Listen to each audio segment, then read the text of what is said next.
मुलांनो, आज आपण आपल्या मराठीचा 7वा धडा बघूया. मुग्धा लिहू लागली. आता बघा, मुग्धा लिहू लागली या पाठामध्ये एक छानसा प्रसंग आहे. काय प्रसंग आहे तर ती मुग्धा नावाची एक छान मुलगी असते. ती अबोल म्हणजे कमी बोलणारी असते. तिला बोलायला येतं, हुशार असते, पण ती कशी करते, कमी बोलते. तर ती मुलगी तिच्या शाळेत एक नंतर असा एक प्रसंग होतो की बक्षीस वितरणाचा कार्यक्रम असतो शाळेमध्ये कोणत्या तरी कार्यक्रमासाठी, आणि तिथे एक प्रमुख वक्ते आलेले असतात आणि त्यांचं जे भाषण ऐकते आणि ते भाषण ऐकल्यानंतर ती मुग्धा काहीतरी ठरवते की बाबा मी सुद्धा लेखक होऊ शकते, मी सुद्धा लिहू शकते.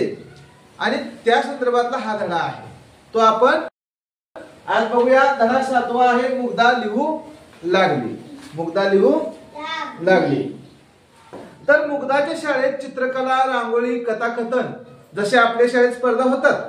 आताच आपण मागल्या आठवड्यात शिक्षण सप्ताह साजरा केला, त्यामध्ये आपण चित्रकला घेतली, रांगोळी घेतली, डान्स स्पर्धा घेतल्या, गणिताच्या स्पर्धा घेतल्या, तुमच्या खेळाच्या स्पर्धा घेतल्या.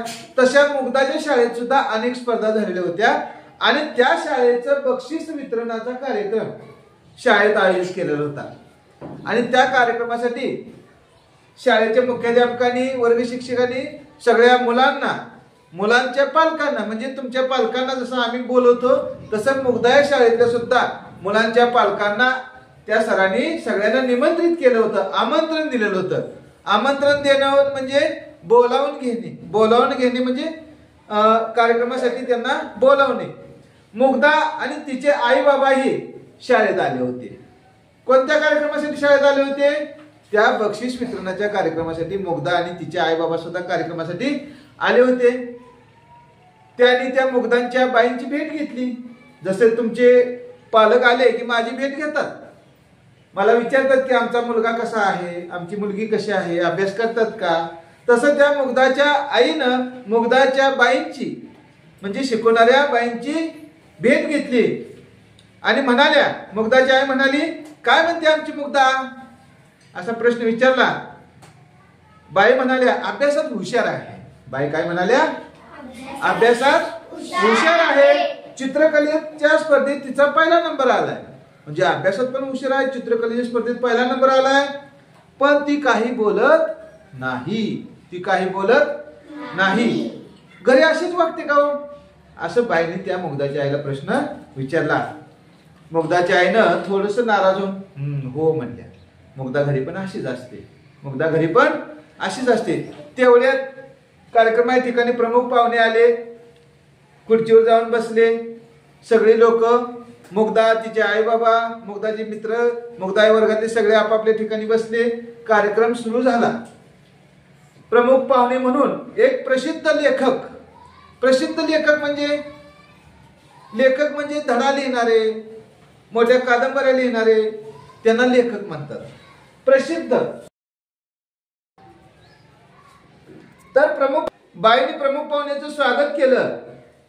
शाळेच्या मुख्याध्यापिका जाधवबाईंनी, कोण होत्या, जाधवबाईंनी प्रमुख पाहुण्यांची ओळख करून दिली आणि बक्षीस देण्याचा कार्यक्रम सुरू झाला. पाहुण्यांनी भाषणाची सुरुवात केली. काल जसा आपल्या शाळेत कार्यक्रम झाला होता तसं काल पण बघितलं तुम्ही, लोकमान्य टिळकांची जयंती दिवशी प्रमुख पाहुण्यांनी भाषण केली. तसं त्या शाळेतल्या, मुग्धा शाळेतल्या कार्यक्रमात सुद्धा पाहुण्यांनी भाषणाला सुरुवात केली. प्रथम त्यांनी बक्षीस मिळवणाऱ्या मुलांचं अभिनंदन केलं. बक्षीस ज्याचं चित्रकलेमध्ये नंबर आलाय, खेळात नंबर आलाय, रांगोळीत नंबर आलाय, अशा मुलांचं अभिनंदन केलं. आणि ज्या मुलांना बक्षीस मिळाली नाहीत पण त्यांनी स्पर्धेत भाग घेतला होता, अशा मुलांचं सुद्धा त्यांनी कौतुक केलं. अशा मुलांचं सुद्धा त्यांनी काय केलं, कौतुक केलं. बक्षीस मिळवणारा मध्ये ती मुग्धा पण होती, कारण मुग्धा हुशार होती, मुग्धाचा नंबर आलेला होता चित्रकलेत. ती बक्षीस घ्यायला गेली, बक्षीस घेऊन ती बसली आणि प्रमुख पाहुण्यांचं भाषण लक्ष देऊन ऐकू लागली. कसं ऐकू लागली, लक्ष देऊन ऐकू लागली. पाहुण्यांनी त्यांच्या लहानपणीच्या अनेक गमती जमती सांगितल्या. प्रमुख पाहुणे जे लेखक आलेले होते त्यांनी त्यांच्या लहानपणी, तुमच्या वयात असतानाचे त्यांनी अनेक प्रसंग सांगितले. आणि ते नंतर हे प्रसंग सांगत असताना असे काही विनोदी प्रसंग होते की मुलं पोट धरून हसायला लागले. तर लहानपणीच्या गमती जमती अनेक असतात. आणि ते नंतर असे मोठे लेखक कसे झाले, त्यांनी काय काय त्यांच्यामध्ये बदल घडवून आणले, या सगळ्या गोष्टी त्या प्रमुख पाहुण्यांनी मुलांसमोर सांगितल्या. प्रमुख पाहुणे सांगत राहिले. प्रमुख पाहुणे म्हणाले, मला लहानपणापासून लिहिण्याचा छंद होता. लिहिण्याचा छंद होता. मी कोणाशी जास्त बोलत नसे. ते लेखक काय म्हणाले, मी लहानपणी कोणाशी जास्त बोलत नसे. रोज ज्या गोष्टी घडायच्या म्हणजे दिवसभरात सकाळी उठल्यापासून रात्री झोपेपर्यंत, तुमच्या वयात असताना लेखक सांगतात काय, मी तुमच्या वयात असताना कमी बोलायचो, पण काय करायचो, ज्या ज्या गोष्टी घडायच्या दिवसभरात त्या मी लिहून ठेवायचो. त्या मी काय करायचो, लिहून ठेवायचो. अगदी बारीक सारीक गोष्टी सुद्धा लिहून ठेवायचो. आणि अशा लिहिण्यामुळं दिवसभर झालेल्या गोष्टी आठवून मी संध्याकाळी त्या लिहून काढायचो. परत एकदा महिन्यानंतर त्या लिहिलेल्या गोष्टी आपल्याला, चांगल्या गोष्टी कोणत्या लिहिल्या, वाईट गोष्टी कोणत्या, मग त्या वाईट गोष्टीचा परिणाम काय झाला, त्या वाईट गोष्टी कराव्यात का न कराव्यात हा बदल आपल्यामध्ये होतो. तसं त्या लेखकामध्ये सुद्धा बदल झाला की बाबा रागान कोण मला बोललं किंवा मी रागान बोललो तर ही वाईट गोष्ट आहे, किंवा एखादा छान प्रसंग त्यांनी लिहिलेला असेल तर कशात आनंद मिळाला त्या गोष्टी त्या परत परत करतील. म्हणजे लिहिण्याचा फायदा काय झाला की ज्या ज्या गोष्टी माझ्या नजरेतून चांगल्या किंवा वाईट आल्या, ज्या चांगल्या आल्या त्या करत गेले, आणि ज्या ज्या गोष्टी त्यांनी वाईट लिहून ठेवल्या, स्वतः हातनं चुका झाल्या असतील, मित्राबरोबर भांडला असेल, खेळताना चिडला असेल, त्या गोष्टी वाईट झाल्या आणि त्यांनी त्या लिहून ठेवल्या होत्या. मग नंतर त्यांच्या लक्षात आलं की आपण मित्राला भांडायला नाही पाहिजे, मित्राला अडचणीत मदत केली पाहिजे, हे त्यांच्यामध्ये बदल झाले. हे सगळं कशामुळे झालं तर त्या लेखकाने लहानपणी त्यांना दररोजच्या गोष्टी म्हणजे ज्या ज्या घटना घडल्या ह्या लिहून ठेवायची सवय होती म्हणून.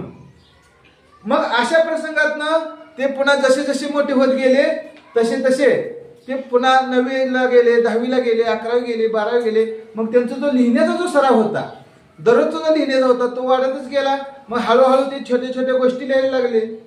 कुठे सहलीला गेल्यानंतर प्रसंग काय बघितला तो प्रसंग जसा आहे तसा लिहायला लागले. यात्रेत गेले, यात्रेचा प्रसंग लिहिला.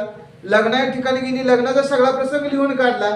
हळूहळू मग त्यांच्या लिखाणाचा व्याप इतका वाढला की मग त्यांच्या हातून अशी मोठमोठी पुस्तकं तयार झाली लिहिण्याच्या सवयीमुळे. आता ही लिहिण्याची सवय त्यांना एका दिवसात लागली का? नाही. अगदी तुमच्या वयापासून ते मोठे होईपर्यंत जशी त्यांनी लिहिण्याची सवय ठेवली त्या सवयीमुळे मोठे लेखक कसे झाले हे आपल्याला ह्या मुग्धा धड्यातून लक्ष देतंय. असं करता करता थोडा वेळ झाल्यावर त्या लेखकाचं लिखाण दैनिक लेखक सांगायला लागले की थोडा मोठा झाल्यावर माझं जे लिखाण आहे हे दैनिकामध्ये म्हणजे रोज प्रसिद्ध होणाऱ्या पेपरमध्ये, मासिकामध्ये म्हणजे प्रत्येक महिन्याला प्रसिद्ध होणाऱ्या पुस्तकामध्ये किंवा पेपरामध्ये माझं लिखाण छापून येऊ लागलं. मी सगळ्यांशी पुन्हा छान गप्पा मारायला लागलो. या लिखाणाच्या सवयीमुळे त्या लेखकाकडे इतकं त्यांच्याकडे ज्ञान प्राप्त झालं की त्यामुळे ते इतरांशी छान गप्पा मारायला लागले, सर्वांशी बोलू लागले. विशेष म्हणजे सर्वांशी गप्पा मारल्यानंतर त्या गप्पातून सुद्धा त्यांना काही विषय मिळायचे आणि त्याचे ते लिहून काढायचे. गप्पा मारताना एखादा नवीन प्रसंग त्यांना मित्राबरोबर, आजोबांबरोबर, मावशीबरोबर, ताईबरोबर, आईबरोबर, पप्पांबरोबर गप्पा मारताना काहीतरी नवीन प्रसंग सांगतातच. आणि तसे प्रसंग ते लिहित गेले आणि या लेखनातून ते मोठे लेखक झाले. या लेखकांचे काका म्हणायचा हा एकदम घुम्या होता. हा एकदम कसा होता?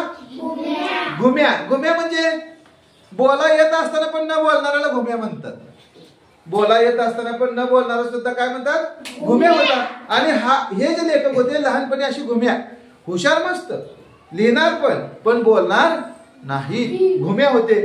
आणि आता हा आमचा घुम्या चांगलाच बोलू लागलाय. आता त्यांचे काका काय म्हणाले, हा घुम्या आमचा आता कसा करायला लागलाय?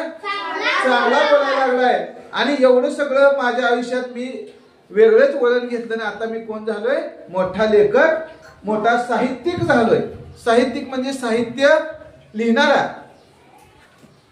हे पाहुण्यांचं भाषण ऐकून मुग्धा अगदी मुग्ध झाली. कशाली मुग्ध झाली म्हणजे एकदम ती भारावून गेली. तिने एकदम मन लावून ऐकलं आणि तिच्या मनामध्ये चांगले चांगले विचार यायला लागले. तिनं निश्चय केला. निश्चय करणे म्हणजे तिनं मनाशी ठरवलं. मुग्धानं निश्चय केला. काय निश्चय केला? आपणही दररोज आता काहीतरी लिहायला सुरुवात करायची. तुमच्या वयाचीच मुग्धा आहे. मुग्धाने काय सुरुवात केली? आपणही आता दररोज काहीतरी छान लिहायची सुरुवात करायची. पण नेमका हाच विचार तिच्या आईबाबांच्या पण मनात आला. आईबाबांना पण वाटलं की हे लेखक कसे तयार झाले, कारण ते पण लहानपणी बोलत नव्हते. आपली मुग्धा पण अशी अबोलच आहे, कमी बोलणारीच आहे, भूमी आहे.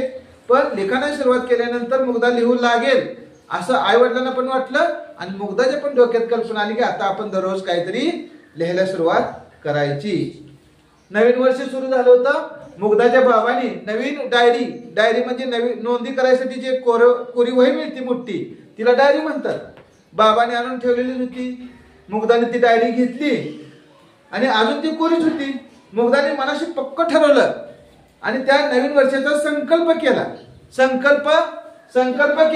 मुग्धाने संकल्प केला. मुग्धाने मनाशी पक्क ठरलं की आता आपण दररोजच्या दररोज आपल्या दिवसभरातल्या ज्या घटना आहेत, ज्या चांगल्या गोष्टी असतील किंवा ती ज्या वाईट गोष्टी आहेत, सगळ्या लिहून काढायच्या. आणि तिनं सुरुवात केली. दुसऱ्या दिवसापासून तिनं लिखाणाला सुरुवात केली. रोजच्या रोज एक पान लिहायची. आज तारीख 2 ऑगस्ट पान लिहून झालं. आज दिवसभरात तिनं लिहिलं असेल, मी सकाळी सुंदर अशा दिवसाचं उगवताना दर्शन घेतलं, आंघोळ केली, छान नाश्ता केला, अभ्यास केला, मैत्रिणीबरोबर शाळेत गेली, परिपाठाला छान प्रार्थना म्हणली. अशा प्रकारच्या लहान लहान गोष्टी तिने सगळ्या लिहायला सुरुवात केली. खेळताना मी मैत्रिणीबरोबर मला काय आनंद झाला, मित्रांबरोबर काय गप्पा मारल्या, संध्याकाळी आजीने कोणती गोष्ट सांगितली, आईला मी शाळेतल्या काय गमती सांगितल्या, बाबांशी काय गप्पा मारल्या, ह्या सगळ्या गोष्टीची नोंद मुग्धा आता वहीत करायला लागली. असं करता करता तिचं 1 पान भरलं, 2 पानं भरली. ह्या सगळ्या गोष्टी आता तिची डायरी भरायला लागली. पुन्हा ती तिला सवय झाली.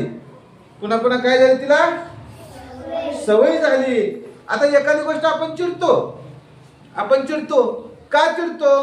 आपल्या मनाविरुद्ध काहीतरी घडलं. दादाला सायकल खेळायची असते, तुम्हाला सायकल खेळायची असते, पण दादा मोठा असतो, दादा हिसकावून घेतो आणि दादा सायकल खेळतो, त्यावेळी तुम्हाला राग येतो का नाही? चिडता. मग ही चूक तिनं त्या डायरीत लिहून ठेवलेली असायची. पुन्हा तिच्या बहिणीला लक्ष द्यायचं की दादाने खेळून आणल्यानंतर आपल्याला खेळता येईल. दादाशी भांडण्यापेक्षा दोघांनी मिळून खेळलं तर चांगलं होईल. अशा अनेक चुकीच्या गोष्टी तक्रार करण्यापेक्षा त्या समजून घेऊन सुधारणा करणे ही मुग्धालाही जमू लागलं. आणि मुग्धा अशा पद्धतीने पुन्हा छान अशी डायरी पूर्ण झाली. आणि मुग्धा सगळ्याशी मन मोकळेपणाने बोलू लागली आणि लिहू पण लागली.